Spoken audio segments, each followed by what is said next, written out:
Hello students, आप देख रहे हैं फर्स्ट कोड यूट्यूब चैनल। और आज की इस लेक्चर में हम लोग डिस्कस करेंगे स्पाइरल मॉडल, जो कि software development life cycle model का ही एक टाइप है। हमने इसके पहले क्लासिकल वाटरफॉल मॉडल और इटरेटिव वाटरफॉल मॉडल को डिस्कस कर लिया है। तो अगर आपने नहीं देखा है तो आप आई बटन पे क्लिक कीजिए या लिंक डिस्क्रिप्शन में दिया हुआ है, आप वहां से जाकर उन दोनों वीडियो को एक्सेस कर सकते हैं। तो हम लोग बढ़ते हैं स्पाइरल मॉडल पे आगे। The spiral model initially proposed by Boheme. Boheme एक व्यक्ति थे जिन्होंने proposed किया था, स्पाइरल मॉडल को लाया था। Is an evolutionary software process model that couples the iterative feature of prototyping with the controlled and systematic aspects of the linear sequential model। इसका मतलब क्या हुआ? सबसे पहले तो स्पाइरल मॉडल जो था वो बोहेम के द्वारा इंट्रोड्यूस किया गया था, और ये एक एवोल्यूशनरी सॉफ्टवेयर प्रोसेस मॉडल था जो क्या करता था, जो हमारा इटरेटिव वाटरफॉल मॉडल का प्रोटोटाइपिंग था, जो इटरेटिव फीचर था उसका, मींस हम लोग इटरेटिव वाटरफॉल मॉडल में क्या करते थे, सॉफ्टवेयर को इन नंबर ऑफ इटरेशंस में उसके डेवलपमेंट को कंप्लीट करते थे, उसके उस फीचर को। और उसमें क्या किया गया, कंट्रोल और सिस्टमैटिक एस्पेक्ट्स को, उस अप्रोच को अपना करके इस स्पाइरल मॉडल को तैयार किया गया।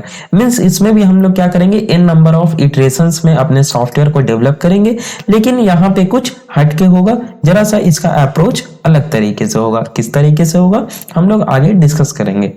A spiral model is one of the most important software development lifecycle models which provides support for risk handling। यहाँ आपको ध्यान देना है, यहाँ से एक ऑब्जेक्टिव आपका सॉफ्टवेयर इंजीनियरिंग में पूछा जा सकता है कि निम्न इन सभी में से, जो नीचे दिया हुआ है फॉलोइंग में से, कौन सा ऐसा HDLC मॉडल है जिसमें कि रिस्क एनालिसिस को हैंडल करने की क्षमता होती है, मतलब जो रिस्क हैंडलिंग करता है। तो वहां पे आपको क्या करना है, स्पाइरल मॉडल को टिक करना है। In its diagrammatic representation, it looks like a spiral with many loops। हम लोग आगे इसका डायग्रामेटिक रिप्रेजेंटेशन देखेंगे, उसमें आपको ये क्या होगा ना, एक स्पाइरल के जैसा दिखेगा, जिस कारण हमें इसका क्या हम लोग बोलते हैं, इसे स्पाइरल मॉडल कहते हैं। इसका नाम जो है बोहेम के द्वारा स्पाइरल मॉडल दिया गया। इसमें काफी लूप्स होते हैं, किस तरीके से ये लूप्स काम करते हैं हम लोग देखते हैं। The exact number of loops of the spiral is unknown and can vary from project to project. ये बहुत ही इंपॉर्टेंट पॉइंट है। देखिए, जो जो चीज इंपॉर्टेंट है, जो जो वर्ड इंपॉर्टेंट है, उसे हमने क्या किया है, हल्के ब्लू से हमने क्या कर दिया है, इसे हाईलाइट कर दिया है। और भी इसमें बहुत सारे इंपॉर्टेंट है जिन्हें हमने हाईलाइट नहीं किया है। आपको सारा पीडीएफ को पढ़ना है, पीडीएफ आपको नीचे डिस्क्रिप्शन में दे दिया गया है, आप वहां से जाकर डाउनलोड कर लीजिए। तो जो स्पाइरल मॉडल होता है उसके जो लूप्स होते हैं वो अननोन होते हैं। मींस किसी प्रोजेक्ट में कितने लूप्स होंगे, हमें कितना, जैसे हमने इटरेटिव वाटरफॉल मॉडल पढ़ा, तो हमें कितने नंबर ऑफ इटरेशंस करने हैं ये हमें पता नहीं होता है पहले से। तो उसी प्रकार स्पाइरल मॉडल में हम कितना इटरेशन करेंगे हमें ये पहले से मालूम नहीं होता है, जिसके कारण यहाँ पे टाइम ज्यादा लगता है। और प्रोजेक्ट जब हम लोग क्रिएट कर रहे हैं तो पहले से टाइम का मालूम ना होना, ये बहुत बड़ी क्या है, ड्रॉबैक्स है किसी भी ऑर्गेनाइजेशन के लिए। तो यहाँ पे ये प्रॉब्लम है। आगे है, Each loop of the spiral is called a phase of the software development process। Spiral का जो एक लूप होता है उसे क्या बोला जाता है, फेज बोला जाता है। ठीक है। The exact number of phases needed to develop the product can be varied by the project manager depending upon the project risk। आपके प्रोजेक्ट में किस प्रकार का रिस्क हो सकता है उसको मद्देनजर रखते हुए, ठीक है, प्रोजेक्ट मैनेजर के द्वारा नंबर ऑफ लूप्स को तय किया जाता है। As the project manager dynamically determines the number of phases। जो प्रोजेक्ट मैनेजर भी होता है वो डायनामिकली डिटरमाइन करता है। ऐसा नहीं है कि अगर उसने बोल दिया कि ठीक है हमें 5 फेजेज में कंप्लीट करना है तो 5 फेजेज में आपका सॉफ्टवेयर प्रोजेक्ट कंप्लीट हो जाएगा, क्योंकि ये तो कोई भविष्यवाणी है नहीं। हो सकता है कि 4 में ही कंप्लीट हो जाए, हो सकता है 6 या 7 लग जाए। तो इस तरीके की बातें हो सकती है। ठीक है। As the project manager dynamically determines the number of phases, so the project manager has an important role to develop a product using the spiral model। ठीक है। तो अगर आप एज ए प्रोजेक्ट मैनेजर किसी ऑर्गेनाइजेशन में work कर रहे हैं तो ऐसा भी डायनामिकली आप नहीं बोल देंगे कि आपने बोल दिया ठीक है हमें 15 फेजेज लगेंगे और 3 फेजेज में ही आपका सॉफ्टवेयर प्रोजेक्ट खत्म हो गया। तो इसलिए यहाँ पे अगर आप स्पाइरल मॉडल का यूज करके किसी प्रोजेक्ट को डिजाइन कर रहे हैं तो एज अ प्रोजेक्ट मैनेजर आपकी रिस्पॉन्सिबिलिटी सबसे ज्यादा होती है। The radius of the spiral at any point represents the expenses cost of the project so far। अभी हम लोग डायग्राम देखेंगे तो वहां पे इस पॉइंट को डिस्कस करेंगे कि जो स्पाइरल का रेडियस होता है जहां तक किसी भी पॉइंट पे at any point from the centre, वो क्या बताता है, कॉस्ट बताता है कि कितना कॉस्ट अभी तक हमारे प्रोजेक्ट में लगा है। और जो एंगुलर डायमेंशन होता है वो क्या बताता है कि कितना प्रोग्रेस हो चुका है हमारे प्रोजेक्ट में। आगे हम लोग देखते हैं। देखिए ये है स्पाइरल मॉडल का डायग्रामेटिक रिप्रेजेंटेशन। देखने से ही आपको क्या लग रहा है, एक स्पाइरल की तरह लग रहा है, तो इसलिए इसे स्पाइरल मॉडल नाम दिया गया। देखिए यहाँ पे ये आपका सेंटर है, ठीक है। अगर हम इस पॉइंट की बात करें तो यहां से इस पॉइंट तक का जो रेडियस है वो ये बताएगा कि अभी तक कितना कॉस्ट हमारा जो है लगा है इस प्रोजेक्ट में।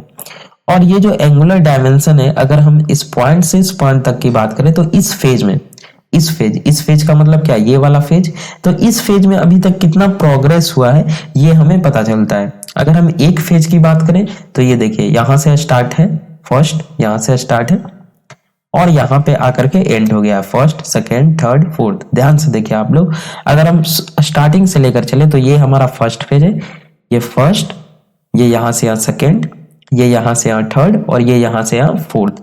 मीन्स यहाँ से स्टार्ट हुआ और यहाँ एंड हो गया।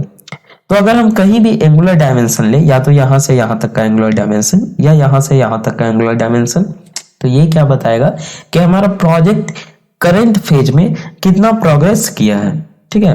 अगर ये पूरा हम घूम जाते हैं टोटल तो क्या होगा, एक फेज हमारा कंप्लीट हो जाएगा। तो ये था आपका मेजरमेंट का कुछ टेक्निक, आप लोग समझ गए क्या कि रेडियस क्या बताएगा, कॉस्ट बताएगा। इसे ऑब्जेक्टिव आता है, ध्यान देना है, ठीक है। रेडियस क्या बताएगा, रेडियस बताएगा कॉस्ट। एंगुलर डायमेंशन क्या बताएगा, progress in the current phase. Okay, तो देखिए ये इसका क्या है, फेजेज है। फर्स्ट क्या होता है, objective determination and identify alternative solutions. Second है आइडेंटिफाई एंड रिजोल्व रिस्क, जो कि रिस्क हैंडलिंग इसका सबसे इंपॉर्टेंट फीचर है। थर्ड फेज में हम लोग क्या करते हैं, develop next version of the product. Next version हम लोग जो जिस पे काम कर रहे हैं उसे डेवलप करते हैं। देन हम लोग review and plan for the next phase. तो इसके बारे में डिटेल से हम लोग आगे देखते हैं। Spiral model, each phase of the spiral model is divided into 4 quadrants। 4 quadrants आपने देखा डिवाइड किया गया as shown in the above figure। तो इन चारों के बारे में हम लोग बारी बारी से देखते हैं एक बार। फर्स्ट है हमारा objective determination and identify alternative solutions. इसमें हम लोग क्या करते हैं, ये एक तरह से हो गया रिक्वायरमेंट गैदरिंग, है ना, फिजिबिलिटी स्टडी और रिक्वायरमेंट गैदरिंग। देखिए हमने HTLC को डिटेल में और उसके सारे फेजेज को भी डिटेल में हमने डिस्कस कर रखा है, PDF हमने दे रखा है। तो अगर आपने उस वीडियो को नहीं देखा है तो आई बटन पे क्लिक कीजिए और उस लेक्चर को देखिए और समझिए।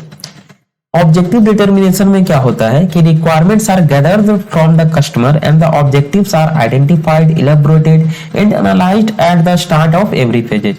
हर एक फेज के स्टार्टिंग में, चूंकि यह स्पाइरल है तो बार बार हमें एक ही लूप में जाना है, तो हर एक फेज के स्टार्ट में क्या किया जाता है कि कस्टमर से रिक्वायरमेंट को गैदर किया जाता है। तो ये देखिए हर एक फेज में क्या जाता है, यहाँ पे ध्यान दीजिए आप कि यहाँ पे जो क्लासिकल वाटरफॉल और इटरेटिव वाटरफॉल का जो एक ड्रॉबैक्स था वो यहाँ पे दूर हो गया। उसमें क्या था कि कस्टमर का रिक्वायरमेंट हम एक ही बार ले सकते हैं, मीन्स ले तो कई बार सकते हैं, लेकिन जब हमारा डेवलपमेंट फेज स्टार्ट हो गया उसके बाद कस्टमर अपने रिक्वायरमेंट को चेंज नहीं कर सकता है, जो कि रियल लाइफ में पॉसिबल नहीं है, क्योंकि कस्टमर का रिक्वायरमेंट दिनों दिन चेंज होते जाता है। तो यहाँ पे एक एडवांटेज क्या हो गया हम लोग को स्पाइरल मॉडल में कि कस्टमर का रिक्वायरमेंट बाद में जो भी जैसा चेंजेज आएगा उस हिसाब से हम लोग फिर नेक्स्ट फेज में उसको क्या करेंगे, कर लेंगे मेंटेनेंस अपना, ठीक है। तो इसमें क्या किया, रिक्वायरमेंट गैदर किया जाता है कस्टमर से, उसको आइडेंटिफाई किया जाता है, एलोबरेट किया जाता है और एनालाइज किया जाता है कि हम लोग इसे डेवलप कर सकते नहीं कर सकते, किस प्रकार से करना है at the start of every phase. Then alternative solutions possible for the phase are proposed in this quadrant. और कौन कौन से इसके अल्टरनेटिव सॉल्यूशंस हो सकते हैं, कौन सा सॉल्यूशन बेस्ट है, ये किया जाता है। सेकेंड फेज है आइडेंटिफाई एंड रिजोल्व रिस्क। इसमें क्या किया जाता है, all the possible solutions are evaluated. आपने अल्टरनेटिव सॉल्यूशंस को देख लिया। अब इन सारे अल्टरनेटिव सॉल्यूशंस में कौन से सॉल्यूशन को हम लोग लेकर के चले जो कि कॉस्ट इफेक्टिव हो और टाइम मैनेजमेंट जिसका अच्छा रहे, सबसे जरूरी बात। तो to select the best possible solution, then the risk associated with that solution are identified and the risks are resolved using the best possible strategy। और उस सॉल्यूशन में क्या क्या रिस्क है उससे एसोसिएटेड उसे आइडेंटिफाई किया जाता है और उसको किस प्रकार से दूर किया जाए उसके लिए पॉसिबल स्ट्रेटेजी को किया जाता है। At the end of this quadrant, इस क्वाड्रेंट के एंड में the prototype is built for the best possible solution. जो बेस्ट सॉल्यूशन हमने चूज कर लिया अल्टरनेटिव सॉल्यूशन में से, उसके लिए एक प्रोटोटाइप तैयार हो जाता है कि हमें इस तरीके से फॉलो करते हुए चलना है, इस तरीके से हमें डेवलप करना है अपना प्रोजेक्ट। जो थर्ड क्वाड्रेंट है आपका वो है develop next version of the product. इस क्वाड्रेंट पे हम लोग एक्चुअली में प्रोजेक्ट को, अपने प्रोडक्ट को डेवलप करते हैं। During the third quadrant the identified features are developed and verified through testing. Develop किया जाता है फिर उसे टेस्ट किया जाता है। At the end of third quadrant the next version of the software is available. जो सॉफ्टवेयर था हमारा उसका नेक्स्ट वर्जन रेडी रहता है इसके एंड में। Review and plan for the next phase. In the fourth quadrant, the customers evaluate the so far developed version of the software. In the end, planning for the next phase is started. देखिए fourth quadrant में क्या होता है, जो customers था वो software जो हमने नेक्स्ट वर्जन तैयार किया उसे इवेल्युएट करते हैं और इस फेज में नेक्स्ट वर्जन के लिए प्लानिंग क्या हो जाता है, स्टार्ट हो जाता है। तो ये था आपका 4 क्वाड्रेंट। आई होप आपको समझ में आया होगा अच्छे से। आप एक बार फिर से डायग्राम को ध्यान से देखिए और डायग्राम आपको हर एक HDLC मॉडल का ध्यान में रखना है, क्योंकि अगर आपको डायग्राम पता होगा तो आप सारे जो इसके स्टेप्स हैं, सारे जो फेज हैं, इसका जो मेथड है उसे आप एक्सप्लेन कर सकते हैं। क्योंकि आपको एक बार बस HDLC देखना है और उसके जो सारे फेजेज हैं उसको एक बार ध्यान से देख लेना है। बाकी सारे जो मॉडल्स हैं सब में एक ही चीज है, कुछ कुछ फेज बदल गए हैं, फेज के नाम बदल गए हैं, तरीका बदल गया है, अप्रोच सिर्फ चेंज हुआ है। करना एक ही चीज है, प्रोडक्ट को डेवलप करना है सेट ऑफ फेजेज में, सेट ऑफ स्टेप्स में। ठीक है, तो आगे हम लोग देख लेते हैं इसके कुछ एडवांटेजेज और डिसएडवांटेजेज। तो below are some advantages of the spiral model. सबसे फर्स्ट तो रिस्क हैंडलिंग, यस, क्योंकि रिस्क हैंडलिंग इसका सबसे इंपॉर्टेंट इसका पॉइंट है। The projects with many unknown risks that occur as the development process. In that case, spiral model is the best development model to follow due to the risk analysis and risk handling at every phase. इसमें क्या होता है, risk analysis और risk handling हर एक phase में किया जाता है। सेकंड क्वाड्रेंट पे हमने देखा था हर एक फेज, देखिए फेज और क्वाड्रेंट पे आपको कंफ्यूज नहीं होना है। हम फिर से चलते हैं अपने फिगर पे, डायग्राम पे। देखिए यहां से स्टार्ट हुआ और 4 क्वाड्रेंट को जब कंप्लीट हुआ तो ये हुआ एक फेज। क्वाड्रेंट क्या हुआ, ये फर्स्ट क्वाड्रेंट है आपका यहां से यहां तक, ये सेकंड क्वाड्रेंट है, ये थर्ड क्वाड्रेंट है और ये फोर्थ क्वाड्रेंट है। ध्यान देना है, ये हुआ आपका रेडियस, कॉस्ट बताएगा, ये हुआ आपका एंगुलर डायमेंशन जो कि क्या बताएगा, प्रोग्रेस बताएगा इन द करंट फेज। तो ये सारे छोटे छोटे बातों को आपको ध्यान में रखना है। सेकंड है गुड फॉर लार्ज प्रोजेक्ट्स। जो आपका स्पाइरल मॉडल है वो रिकमेंड है कि आप लार्ज प्रोजेक्ट्स और जो कॉम्प्लेक्स प्रोजेक्ट है उसमें यूज करें। थर्ड है फ्लेक्सिबिलिटी इन रिक्वायरमेंट्स, यस, ये जो था ड्रॉबैक्स दूर हो गया वाटरफॉल मॉडल का, क्योंकि change request in the requirements at later phases can be incorporated accurately by using this model. इस मॉडल का यूज करके अगर कस्टमर कोई रिक्वायरमेंट अपना बाद में चेंज करता है तो हम उनसे क्या कर सकते हैं, अडॉप्ट कर सकते हैं। कस्टमर सेटिस्फैक्शन बेस्ट चीज है किसी भी प्रोडक्ट को डेवलप करने के लिए, और बिजनेस में तो सबसे बेस्ट है customer satisfaction is the best satisfaction.